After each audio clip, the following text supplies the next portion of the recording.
we're bringing back an oldie but a goodie and a continuing horror, which is our Eat the Rich series, because they give us so many reasons to be hungry. Just, hankering for some justice. Yeah. This episode specifically, so we're talking about Ready or Not 2, Here I Come, and in this we get like an expansion on the lore and story that we got in the first one, and we do get to see more of these like corrupt families. Is humanizing our villains good or bad? Pros and cons, and how they did in this film, because I think like it was very fun, but like are there areas where that's a positive or negative? And I think the film did a good job. I will spoil my own section with the fact that like I actually think they achieved the positive of it, like the pro of humanizing our villains, in the sense that like they were so wacky, but also like I believed that someone who lived that lavishly would act like that. Like that they would be so reckless both with themselves and each other because they don't have a concept of what it is to be at risk for their, they think they're invincible. Of course, if Elon Musk was in this room, he would be doing this in the exact same ridiculous way where he would think it was a game. Like it wouldn't be real life or death. Like, you know what I mean? Like they think it'd be like a fun haha time and then they die because they don't know how to do anything.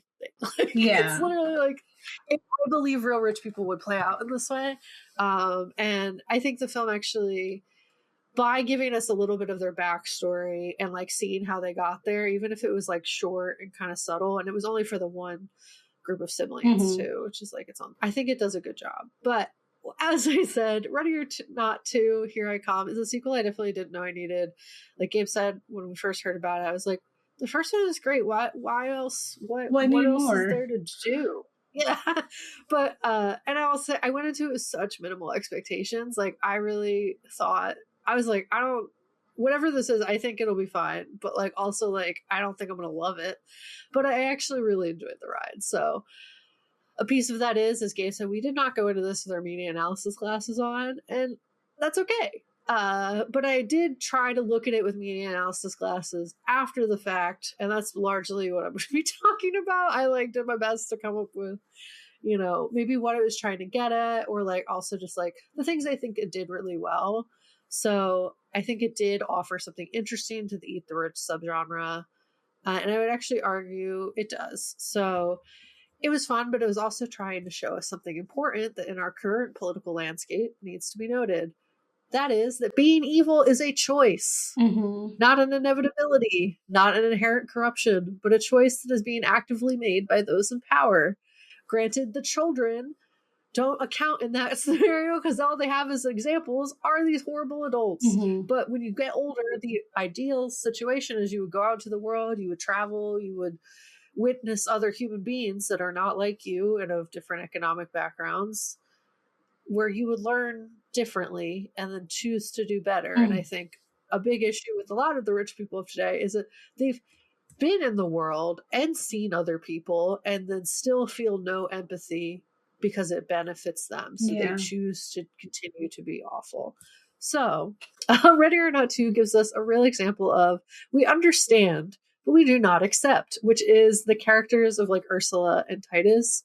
We get that their dad sucks. I don't really care what their motivation was. They were evil and they needed to go. But that understanding does not remove accountability. And even if that's at the hands of their own greed and selfish actions, I also like kind of appreciated it that it was like their undoing was themselves. Like Samara was doing stuff or Grace was doing stuff, but like they dove in the pit, you know? Right. Yeah. So I think there is definitely pieces of it that probably could have had a bit more to say about the class war, but also it was just really fun and really interesting with the choices that both our protagonists and villains made. So this film toes a line between humanizing our rich people and making them kind of ridiculous, which I think has a positive and negative spin to it. In one way, I really appreciate this because some human evil generally does just come down to making selfish choices and bad parenting. If being good or bad is a choice, it shows the ways in which anyone has the capacity to cause harm. What is different is the level of power we have to wield when we make those choices. And I think a lot of the cult of capitalism depends upon us believing we'd all make the selfish choice. We'd all sign the contract with the devil.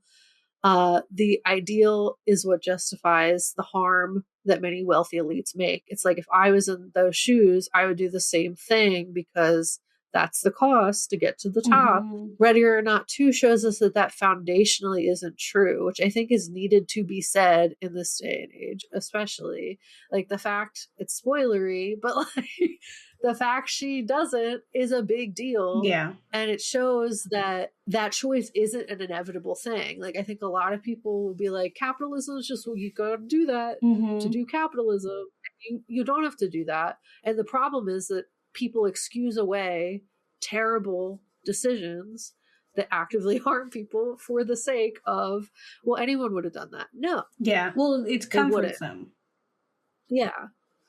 But it's also like how people will like justify evil rich people too. They're like, well, it's hard to be in charge. You know, like the CEO mindset. No, it's so easy to be in charge. Yeah. There are ways this film could have taken the mean daddy subplot with Ursula and Titus and become a problem, I think, also, in that sometimes humanizing the villain too hard is what removes accountability and perpetuates that harm. If rich people are a Kardashian-esque fascination or a Trumpian horror show, this feeds the idea that their harm is entertainment, not real. Like, the fact that Trump started as a reality star, I think, is a lot of why his witnesses to the atrocities he commits like it's so, well, it's just Trump being Trump. He's crazy, he's gonna go do that. Like, yeah, what are we gonna do? And it's like, you impeached a man because he got a blow. Like, what are we, right? Why is he still there? Right. So I digress, but I think it's largely because we've made an entertainment of his awful, and like other rich people and celebrities, we like make a spectacle of their harm, and that removes some accountability from their actions because of the spectacle of it. It gets ratings, it gets views, there's no bad press, etc. So it suggests redeemability. And while empathy is essential, there is also should be like nuance and discernment to the empathy that we give. Like, we can understand but not accept. And I think that's like sometimes people, or it's like you think of like the Batman idea, which Batman might be a bad example, but like he's like, I won't kill the Joker even though the Joker keeps killing people. Right. It's like, there has to be an end to the amount of murder that we're going to allow to take place before we're like, that's a problem, we need to stop that. Right. If you murder a murderer, the number of murderers don't go down unless you kill 2 murderers. Right. Batman, you're just one guy. You're just one murderer. You know? Yeah. I think literally. We get like, there's nuance and discernment to all things in life. Nothing is a black and white situation.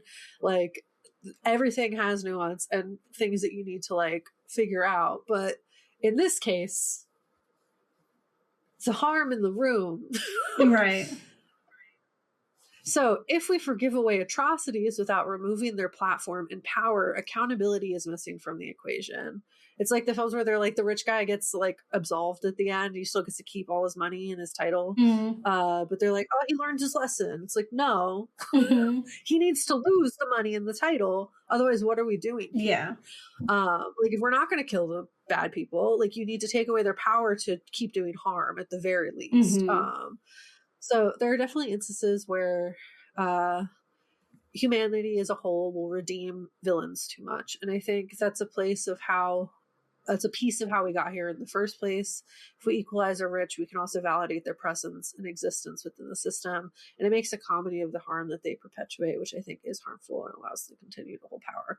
But Ready or Not 2 luckily does not do this. It does a great job of our villains finding an ending that feels justified and of their own making. It spins the idea that instead of evil being inevitable, the inevitable winner, that their fall is what is inevitable. All that is needed was for someone to be met with that power and instead make the right choice. Mom Donnie, the mayor of New York, is a great example of this. For years, we have been told that once you enter that seat, there's nothing you can do. You sign the contract with the devil. You don't get anything done. You sit there, and now you're being bought out by all these companies. He flipped that on his head and said, actually, we could have chosen to be good this whole time. Right. The Democrats have been lying to you. like or like, you know, a lot of political parties, Right. but specifically like the kind of like moderate Yeah. state where you're like, oh, we can't do anything. The Republicans keep stopping us. It's like, no, you just needed to not be corrupt by APAC and Yeah, like you other just didn't need to companies lie. buying you out. So he essentially acts as like a counter identity to that, showing that the failing of many of our politicians is the charade that is inevitable.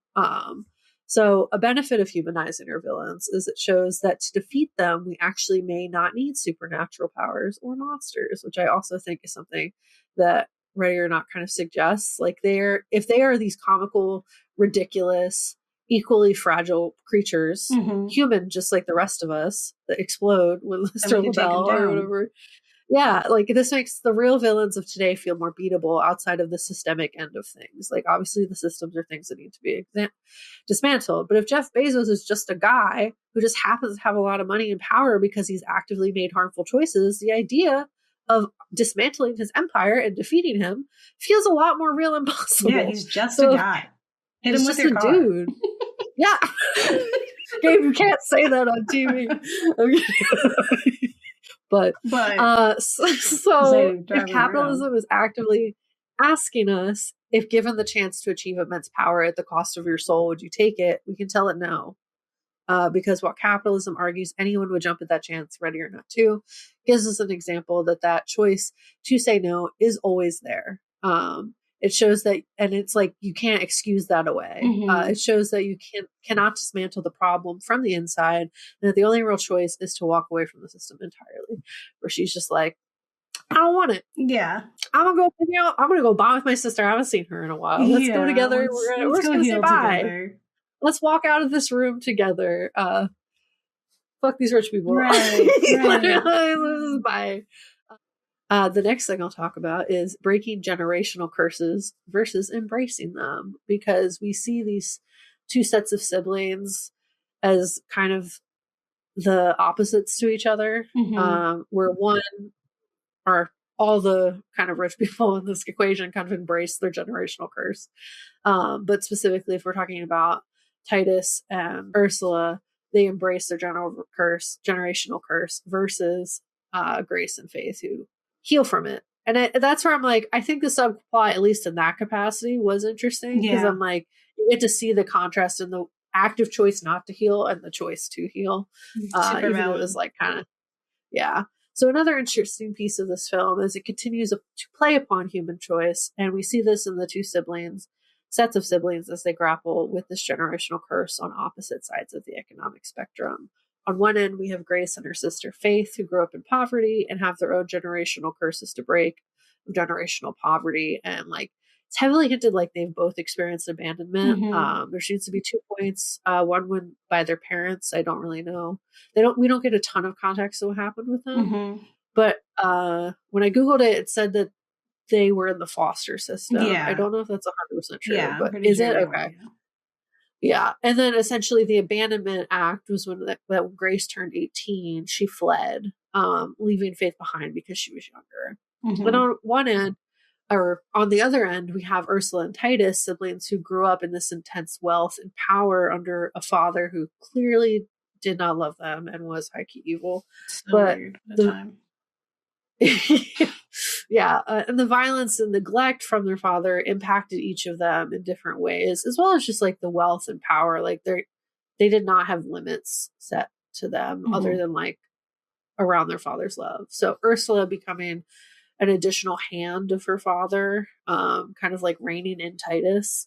And then Titus, the disappointment that gives into his intense rage and impulses. Yeah, he was definitely his toxic masculinity, the guy. Yeah. Yeah, he's like, my father thought I was weak, so I'm going to be strong by hurting people. And I'm like, okay, guy. Right. I'm sorry. Like, you're also clearly in pain, probably. I don't know. Like, what are we doing? Irregardlessly. Yeah. So his lack of power or acceptance from his father leads him to wield power in other ways through physical violence, which we alluded to, which was that really brutal scene. And the difference between these two family dynamics is interesting because it really comes down to the intentions of the choices they make. Like both had hard lives in their own way. But Ursula and Titus, instead of trying to heal from the neglect of their father, their generational curse of this devil contract and like neglect and kind of like pain, embrace it and just like want his approval and seem to make many choices based on excess selfish intentions and like their personal depravities of like impulses that they want to enact. And Grace and Faith inversely make many of their choices based purely on survival. And like when given the opportunities, actively choose to heal their wounds, or at the very least take steps towards that outcome. Like we only have like an hour and some change with these characters, so like they don't heal from the pain of abandoning each other, No, but they actively make steps yeah. towards that, you know, outcome, and like actively are trying to do better. So you get to see like this contrast where like the Ursula and Titus are like, I'm playing games, and they're like, we're just trying to survive, Right. and y'all don't get it. Like, you're trying to kill me, but also I've had to try to survive my whole life through all of this like existing and capitalism has done.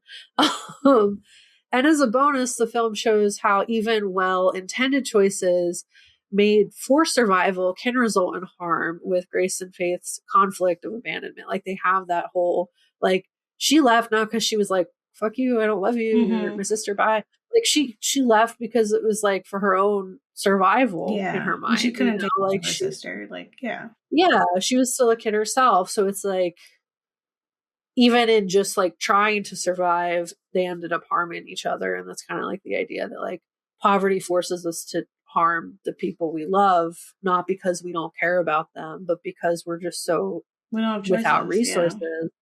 Yeah. And like, it's a difference because like all your choices are being made just for survival, and not like because you're trying to be an asshole.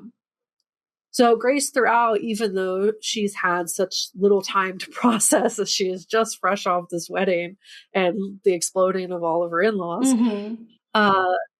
and work through the trauma she's experienced, she takes like accountability for the impact she's had on her sister like pretty quickly. Like it takes her like a little bit of time to get there, but she gets there much quicker than someone who's like actively being traumatized at all angles, I think would.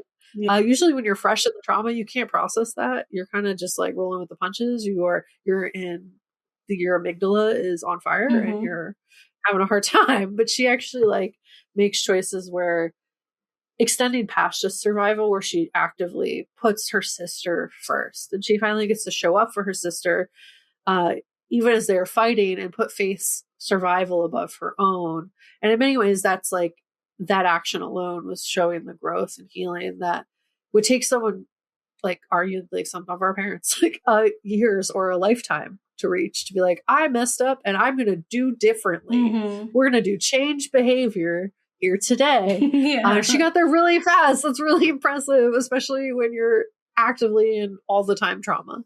And instead of just being sorry about leaving when she was 18, she changes her behavior and is there for her sister, which I thought was like a really nice representation of that. Additionally, we get to see the differences between the two family dynamics and how wealth and privilege play their roles in, one, how seriously they take life or death scenarios, and two, how they approach choice and their impact on others. Throughout the hunt, both Titus and Ursula act like they're playing with more, like they're like an animal, like playing with their prey instead of like killing it. The fact that Grace is fighting back is both an inconvenience and a game for them. They're like, oh, this is more fun to do the murder, but also it's like, oh, these stupid poor people will just die already. They're like, what the heck? So inconvenient. How dare you inconvenience me? My whole life has been nothing but wonderful experiences and no struggle. This is my rich person voice, if you couldn't gather that. Whereas both Grace and Faith seem to be more like openly emotive and recognize the gravity of their actions like as they're happening. Like they have their little explosive emotional moment. They're like, damn it, all right, let me go find her, because clearly I didn't mean it like that. Like they get the gravity of the situation taking place, and emotion in general feels genuine from Grace and Faith, where Ursula kind of uses like her emotions as a performance to manipulate and play the game more. Like even like after Grace does the fun twist, she's like trying to like get her to empathize with her, and it's like it feels not. Yeah, you're like like I'm sure her brother is a monster, but like it's also so are you, babe. like I don't believe you. Yeah. Yeah, no, literally. Like I don't believe you that you're in any way trying to protect me or care about me at all. Like so she like, and even her brother peeps that like when she has a slapping moment and they're sitting there and they're like trying to unpack that. He's like, what are you doing? You're performing care or anger. Like you don't actually care about me at all, and stop pretending that you do. Yeah.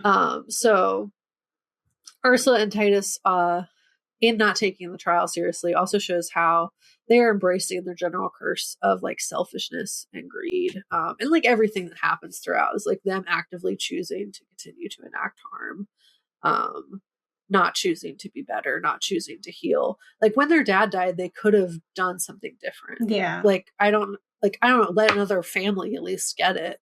You know what I mean? Like they had an out. Like he was the one who was impacting them so negatively. They could have chosen to be different and they didn't. If anything, they were like, let's be just like him. Yay. And that was gross. Yeah, and if anything, it was like, oh, and we're gonna cheat too. Yeah, they didn't even play the game fairly. Like, because if he was alive, he would have been the one fighting. Yeah, and they're like, no, it's both of us, literally whatever. Yeah, I think there were some clever things that came up in it, and yeah, I did really like the different characters, and as we said several times, like I don't know if we needed it, but I'm happy it's here. You know, like I think it could have gone horribly wrong, right? Like so often sequels do. It definitely didn't, do better than the first one, but I think it's a really great companion piece, and it's something like you could watch 1 and 2 and have a lot of fun and like maybe feel a little bit of the catharsis, and it is fun to like laugh at the idiocy of rich people. We've also seen bad Eat the Rich films, like ones that did kind of the other things that I was alluding to, like where it's like it wasn't funny that they were comically evil. If anything, it was like it actively just kind of made them seem like it wasn't a bad thing that they were like that. They were just like kind of a caricature of a rich person.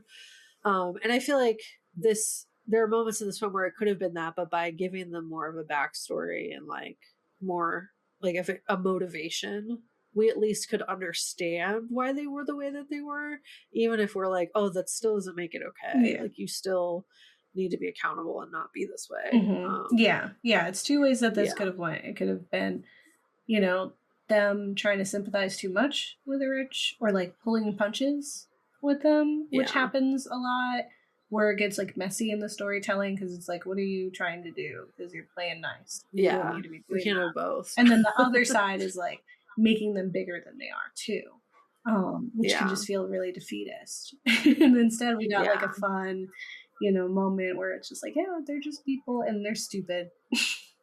They're just idiots too, they're just regular idiots like the rest of us, and so they can be taken down. If we can all be heroes, we can all be monsters, and vice versa, right? It's all about what we do, and the reason there's such problems is because of the level of power that they have, and if they didn't have that power, they'd be much more equalized to the rest of us, and then therefore more vulnerable. Maybe see other people as people.